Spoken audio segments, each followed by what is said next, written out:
اعوذ باللہ من الشیطان الرجیم بسم اللہ الرحمن الرحیم الذین استجابوا للہ والرسول، وہ لوگ جنہوں نے اللہ اور اس کے رسول کا حکم مانا، من بعد ما اصابہم القرح، بعد اس کے کہ ان کو زخم پہنچا، زخم پہنچنے کے بعد، تکلیف پہنچنے کے بعد پھر بھی اللہ اور اس کے رسول کو حکم کو مانا۔ للذین احسنوا منہم، جن لوگوں نے ان میں سے نیکی کی، واتقوا اور تقوی اختیار کیا، اجر عظیم، ان کے لیے بہت بڑا اجر ہے۔ الذین قال لهم الناس، وہ لوگ یعنی صحابہ جن کو کہا لوگوں نے یعنی وہاں سے آنے والے کافروں نے کہ ان الناس قد جمعوا لکم، کہ بے شک لوگوں نے یعنی مکہ والوں نے تمہارے خلاف بہت بڑا لشکر جمع کیا ہوا ہے، فخشوہم، پس تم ان سے ڈر جاؤ، فزادہم ایمانا، اللہ تعالیٰ کہتے ہیں اس پروپیگنڈے کی وجہ سے صحابہ کا ایمان اور زیادہ ہو گیا۔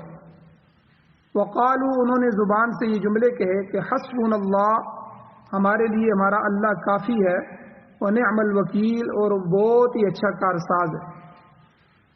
فانقلبوا، پس وہ لوٹے، بنعمت من اللہ وفضل، اللہ تعالیٰ کی نعمت کے ساتھ اور فضل کے ساتھ، اس حال میں کہ لم یمسسہم سوء، ان کو کوئی تکلیف نہیں پہنچی۔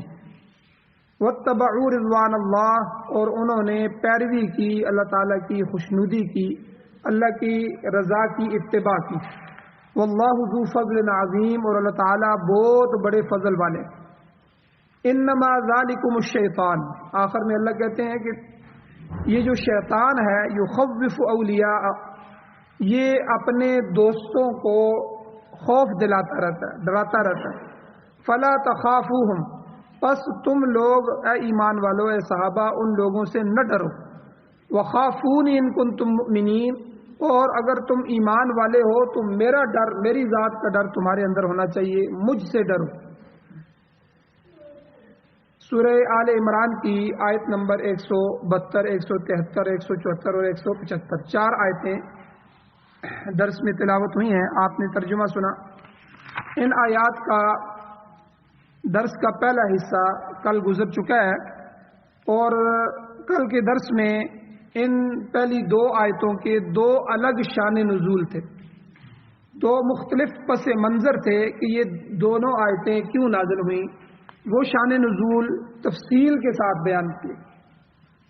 اور اس کے بعد جو پروپیگنڈا ہوتا ہے اس کے بارے میں تفصیل بیان ہوئی کہ ہر زمانے میں پروپیگنڈا بطور مؤثر ہتھیار کے استعمال کیا جاتا رہا، اور زیادہ تر مغرب میں اس کا چرچا ہوا، وہاں سے ابتدا ہوئی، اور بلکہ ان کا یہ ماٹو بن گیا۔ وہ کہتے تھے کہ اگر کسی کتے کو بھی گولی مارنی ہو، اس کو بھی ختم کرنا ہو، تو سب سے پہلے اس کے لیے پروپیگنڈا کرو کہ یہ بولا ہو گیا ہے، یہ کاٹتا ہے، یہ اس طرح کا ہے، تاکہ لوگ تمہارے خلاف نہ ہو جائیں۔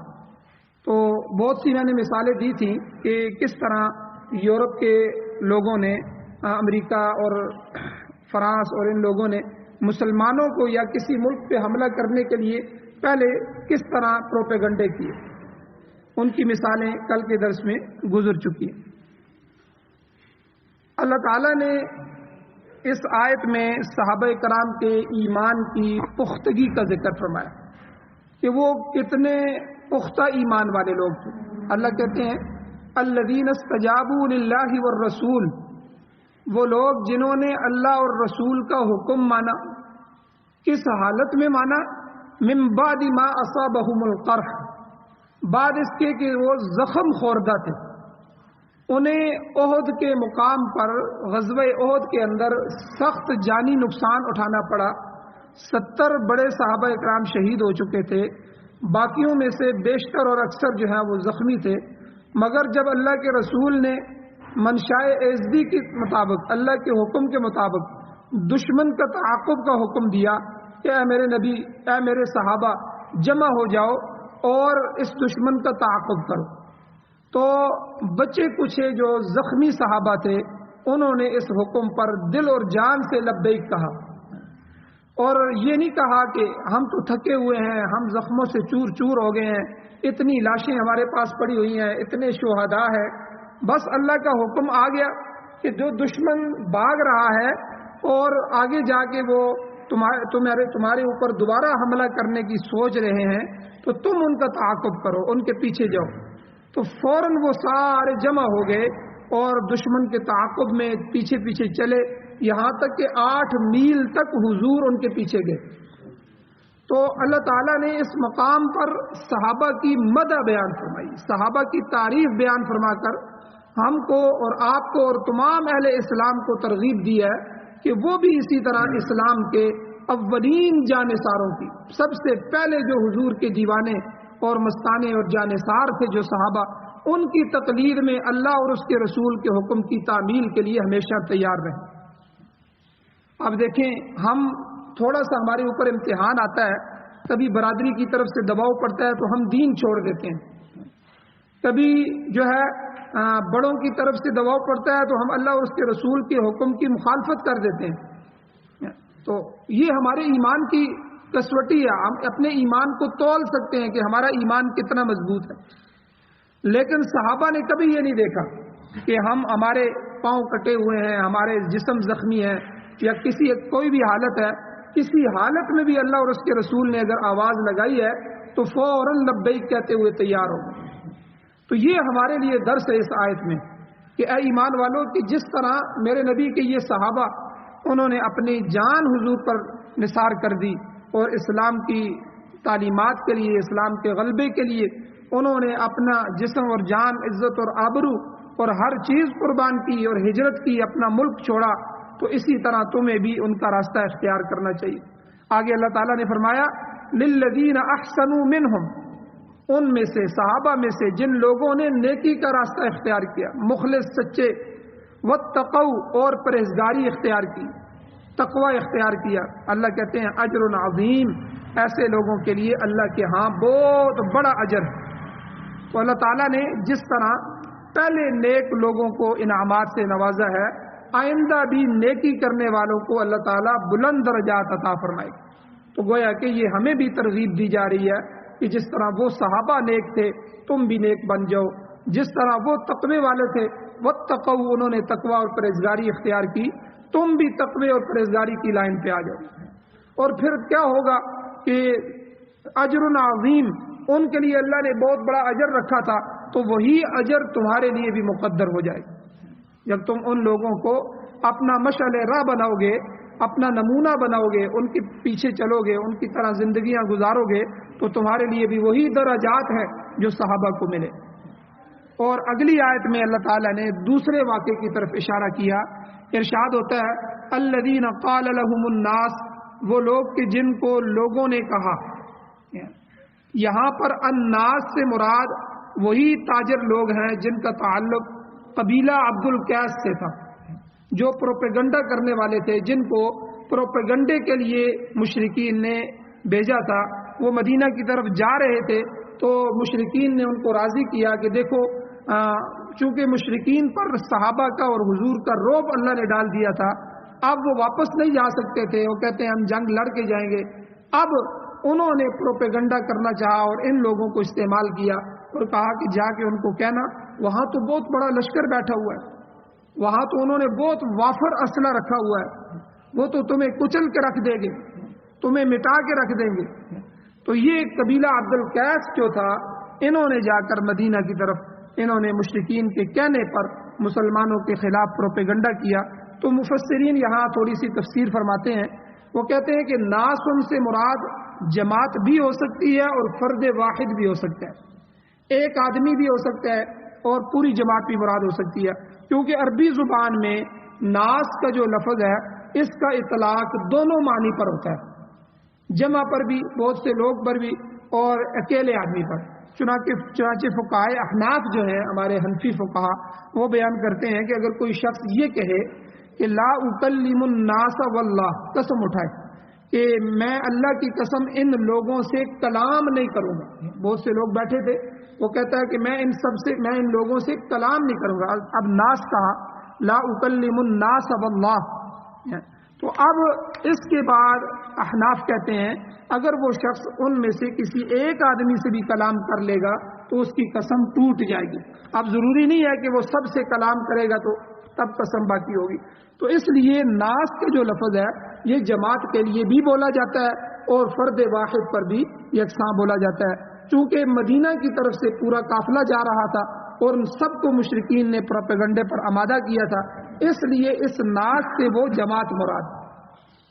اور بعض مفسرین کہتے ہیں کہ مشرکین نے صرف ایک آدمی کو اس کام پر مامور کیا تھا، اس کے ذریعے پروپیگنڈا کروایا تھا. اگر ایسا ہے تو پھر ناس سے مراد وہ فرد واحد بھی ہوگا، دونوں مراد. بہرحال یہاں پر اللہ نے فرمایا الذین، اس سے مراد مدینہ والے اہل ایمان ہیں، اور الناس سے مراد وہ ایک یا زیادہ جتنے بھی تاجر تھے جو پروپیگنڈا کر رہے تھے، جنہوں نے مسلمانوں کے خلاف پروپیگنڈا کیا. تو معنی یہ ہوا کہ جب قافلے والوں نے مدینہ طیبہ کے مسلمانوں سے یوں کہا ان الناس قد جمعوا لکم، بے شک لوگوں نے تمہارے لیے اکٹھا کیا ہے بہت بڑا لشکر. یہاں پر دوسرے ناس سے مراد مشرکین مکہ ہے. تو جنہوں نے تجارتی قافلے کو اپنے حق میں پروپیگنڈے کے لیے بھیجا تھا، اب مطلب یہ ہوا کہ قافلے والوں نے اہل مدینہ سے جا کر کہا کہ مکے والوں نے تمہارے مقابلے کے لیے کثیر فوج تیار کر رکھی ہے اور ہم دیکھ کے آ رہے ہیں ان کا لشکر میدانوں کے اندر پڑا ہوا ہے اور بہت بڑا لشکر ہے اور وافر اسلحہ ان کے پاس موجود ہے. انہوں نے بہت سارا اسلحہ جمع کر لیا ہے، اکٹھا کر رکھا ہے، اور وہ تم پر عنقریب حملہ کرنے والے ہیں. اب مقصد کیا تھا ان کا؟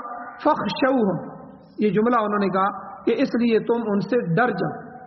مقصد یہ تھا کہ تم اہل مکہ کا مقابلہ نہیں کر سکو گے، اتنا بڑا لشکر ہے اور اتنا وافر اسلحہ ہے، لہذا جنگ کیے بغیر ان کی اطاعت کو قبول کر لو. اب کہا کس کو جا رہا ہے؟ مسلمانوں کو اور حضور کے بارے کو کہا جا رہا ہے. اب یہ جھوٹا پروپیگنڈا تھا. اب جو ہے ہونا تو یہ چاہیے تھا کہ مسلمان خوفزدہ ہو جاتے، ڈر جاتے، لیکن اللہ تعالیٰ فرما رہے ہیں فزادہم ایمانا، بلکہ ان کے ایمان میں مزید اضافہ ہو گیا، وہ اسلام پر مزید جم گئے. مشرکین سے ڈرنے کے بجائے ان کے جذبہ جہاد میں مزید اضافہ ہو گیا. اور انہوں نے ایک جملہ کہا، یہ جملہ بڑا اہم ہے، یہ ہمیں یاد رکھنا چاہیے. وقالوا، انہوں نے کہا حسبنا اللہ ونعم الوکیل، ہمارے لیے ہمارا اللہ کافی ہے اور وہ بہترین کارساز ہے، یعنی ہمیں کوئی خطرہ نہیں. اب یہ جو کلمہ ہے حسبنا اللہ ونعم الوکیل، یہ ورد بھی ہے، تسبیح بھی ہے، ورد بھی ہے، اور یہ اس بات کا اقرار بھی ہے کہ میرا خالق، مالک اور مسبب الاسباب وہ ایک ہی ذات واحد ہے، ایک ذات ہے. فتح اور شکست اسی کے ہاتھ میں، اسی نے ہمارا کام بنانا ہے.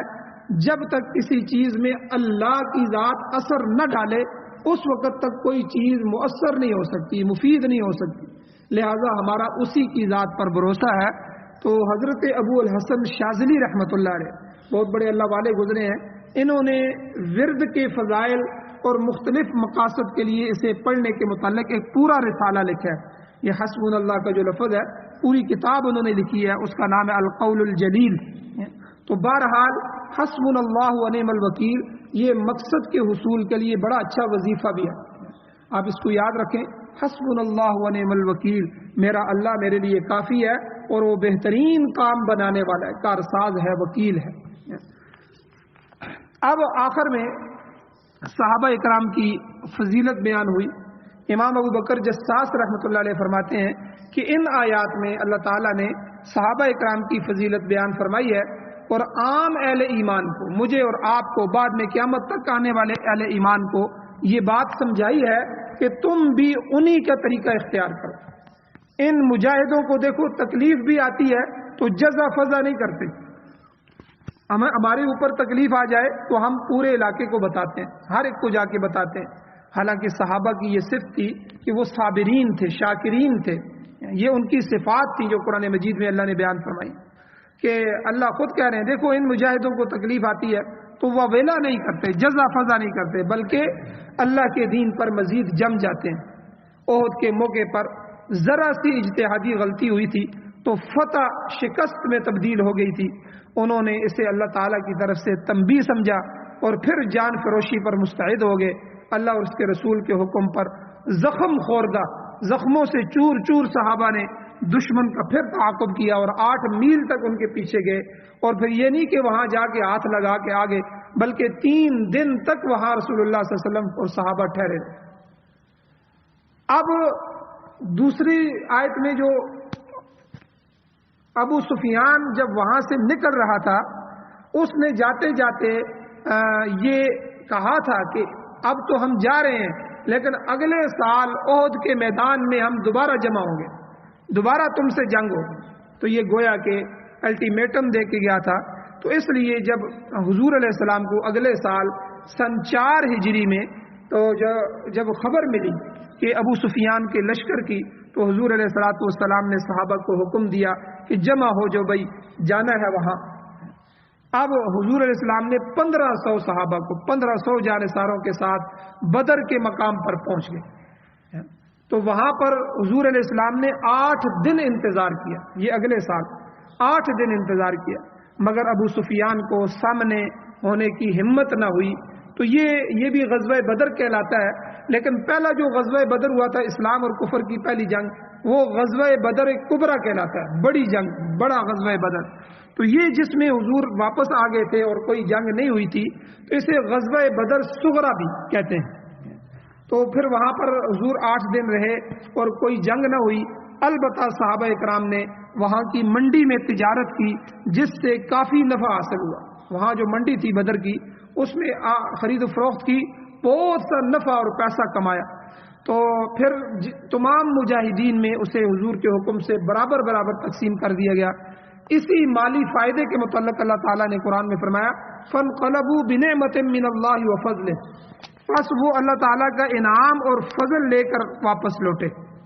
اس انعام سے تجارتی منافع مراد ہے اور اخروی ثواب بھی، دونوں مراد ہیں.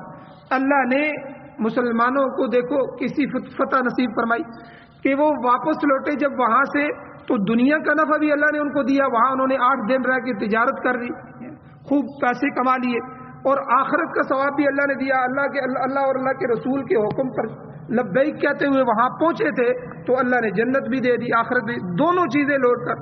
فَانْقَلَبُوا بِنِعْمَةٍ مِّنَ اللَّهِ وَفَضْلٍ، اسی کو اللہ تعالیٰ نے فرمایا کہ وہ اللہ تعالیٰ کا فضل اور نعمت لے کر لوٹے.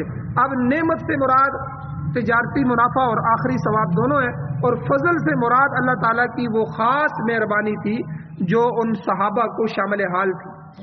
تو اس کے علاوہ تیسری چیز اللہ کہتے ہیں بالکل صحیح سلامت واپس آئے، اس حال میں کہ لم یمسسہم سوء، اہل ایمان کو کوئی تکلیف بھی نہیں پہنچی. ظاہر بات ہے جنگ نہیں ہوئی، تو خوشی خوشی اسی طرح واپس آئے بغیر کسی تکلیف کے. اور ان کی خصوصی شان یہ ہے، اللہ تعالیٰ نے صحابہ کی شان بیان فرمائی واتبعوا رضوان اللہ، انہوں نے اللہ تعالیٰ کی خوشنودی کی پیروی کی، اللہ کے حکم کے سامنے سر تسلیم خم کر دیا. جب انہوں نے اپنے آپ کو اللہ کی رضا کے تابع کر لیا، تو پھر کیا ہوا؟ واللہ ذو فضل عظیم، اللہ تعالیٰ بھی بہت بڑے فضل والے ہیں. اس نے دنیا میں بھی صحابہ کو غالب کر دیا، اور آخرت میں بھی اللہ تعالیٰ نے ان کو وافر حصہ عطا فرمایا. اب دیکھیں یہ صحابہ کی جو شان بیان ہوئی ہے، واتبعوا رضوان اللہ، ہمیشہ اللہ کی خوشنودی، اللہ کی رضا چاہتے تھے. تو وہ ہمیشہ وہ کام کرتے تھے کہ جس کام میں اللہ راضی ہو، اور اس کام سے بچتے تھے جس میں اللہ ناراض ہو. اللہ تعالیٰ نے یہ صحابہ کی صفت بیان فرمائی ہے. تو یہ صفت ہمارے اندر بھی آنی چاہیے کہ ہم ہر لمحہ، ہر موقع پہ وہ کام کریں، اس کام کے متعلق جو کرنے والے ہیں پہلے یہ سوچے کہ اس سے اللہ راضی ہوں گے یا ناراض ہوں گے. اگر اللہ راضی ہوتے ہیں تو اس کام کو اللہ کی رضا کو چاہتے ہوئے اخلاص کے ساتھ کریں، اور اگر اللہ اس کام سے ناراض ہوتے ہیں، وہ کام حرام ہے، مکروہ تحریمی ہے، تنزیہ ہے، ناجائز ہے، تو اس سے بچ جائے، چاہے اس میں دنیا کا کتنا ہی نفع کیوں نہ ہو، لاکھوں کروڑوں روپے مل رہے ہوں، لیکن اگر وہ ناجائز طریقے سے ہوں تو ہم انہیں پاؤں کی ٹھوکر پر بھی نہ رکھیں. یہ ہماری تربیت ہونی چاہیے. تو صحابہ کی حضور نے یہ تربیت فرمائی تھی. اللہ تعالیٰ نے اسی جملے کو یہاں ذکر فرمایا کہ اللہ نے ان پر انعامات بھی فرمائے، فضل بھی فرمائے، اور ان کو صحیح سالم واپس کر دیا، کیونکہ واتبعوا رضوان اللہ، وہ اللہ کی خوشنودی کی پیروی کرنے والے تھے. آگے آخری آیت میں اللہ تعالیٰ نے شیطانی فعل کو ذکر فرمایا. شیطان کا کام کیا ہوتا ہے اس کو بھی ذکر فرمایا.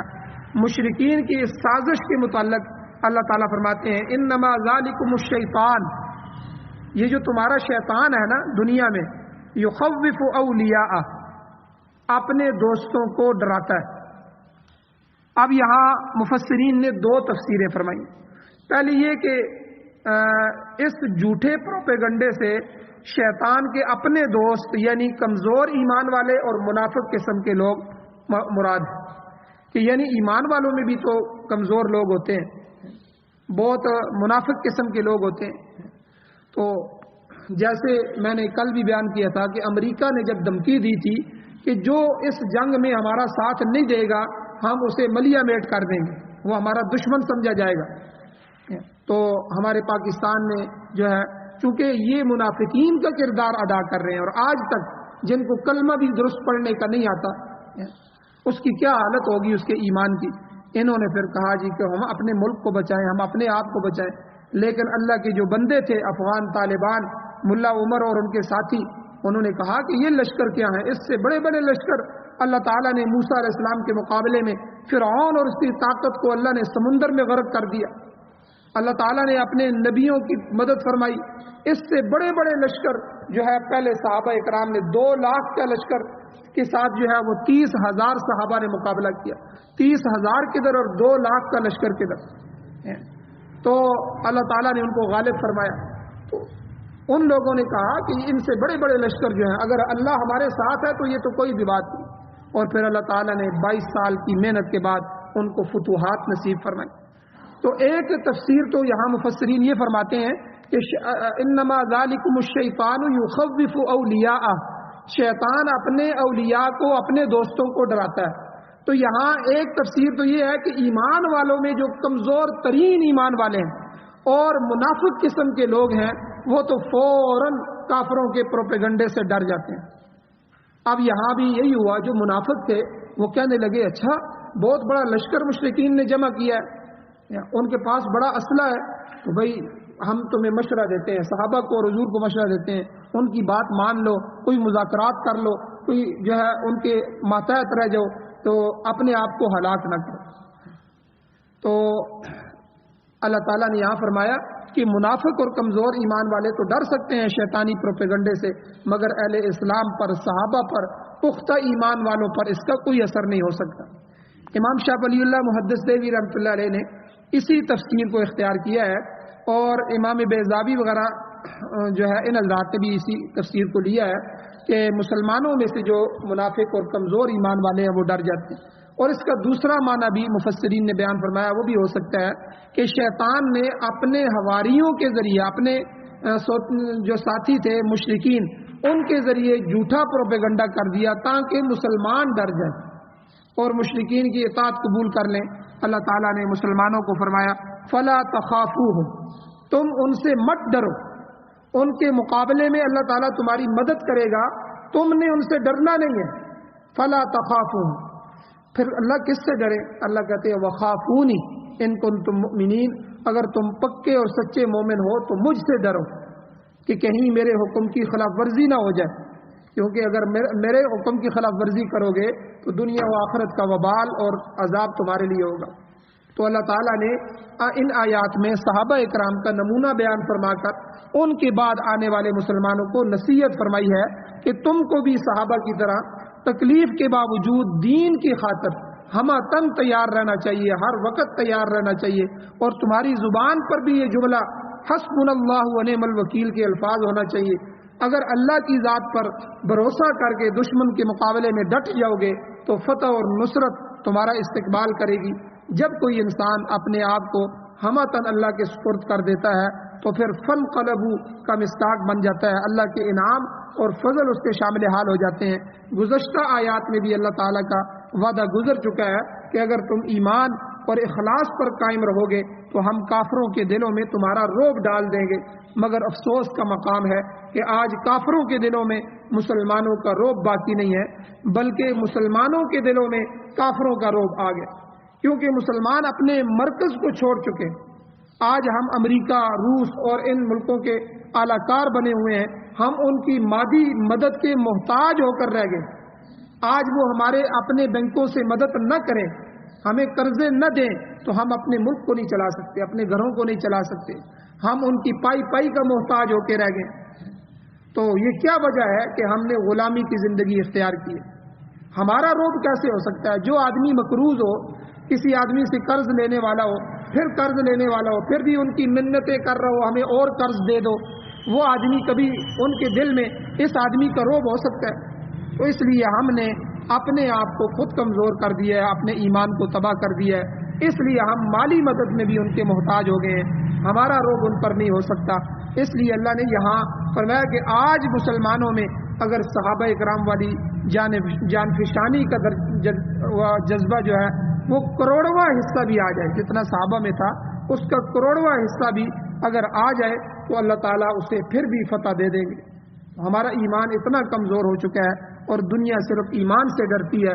الغرض اللہ تعالیٰ نے صحابہ کا نمونہ بیان فرما کر آئندہ مسلمانوں کو جو ہے راہ عمل میں ڈال دیا کہ تمہارے لیے یہی راہ ہے، صحابہ تمہارے لیے نمونہ ہے۔ اللہ تعالیٰ سے دعا ہے اللہ عمل کی توفیق عطا فرمائے۔ آمین۔ الحمدللہ رب العالمین والعاقبۃ للمتقین والصلاۃ والسلام علی رسولہ النبی الأمی الکریم۔ یا اللہ ہماری کمیوں کو تائیوں کو معاف فرمائیے، درگزر فرمائیے۔ یا اللہ صحابہ اکرام کی زندگی کو نمونہ بنانے کی توفیق عطا فرمائیے۔ یا اللہ انہی کے نقش قدم پر چلنا ہمیں نصیب فرمائیے، انہی کی طرح حیا، انہی کی طرح صبر، انہی کی طرح شکر، انہی کی طرح جذبہ ایمانی، یا اللہ انہی کی طرح حضور اللہ اور اس کے رسول کی اطاعت، یا اللہ یہ سب صفات ہمیں بھی نصیب فرمائیے۔ یا اللہ قرآن و سنت کا غلبہ نصیب فرمائیے، قرآن و سنت کو ہمارے ملک سمیت پوری دنیا میں بطور آئین، بطور دستور، بطور ضابطۂ حیات ہمیں نصیب فرمائیے۔ یا اللہ جو بیمار ہیں ان کو شفا عطا فرمائیے، جو ایمان کی حالت سے اس دنیا سے جا چکے یا اللہ ان سب کی بخشش فرمائیے۔ یا اللہ ہماری دعاؤں کو محض اپنے فضل و کرم سے قبول فرمائیے۔ صلی اللہ تعالی علی خیر خلقہ محمد وآلہ وصحبہ اجمعین برحمتک یا ارحم الراحمین۔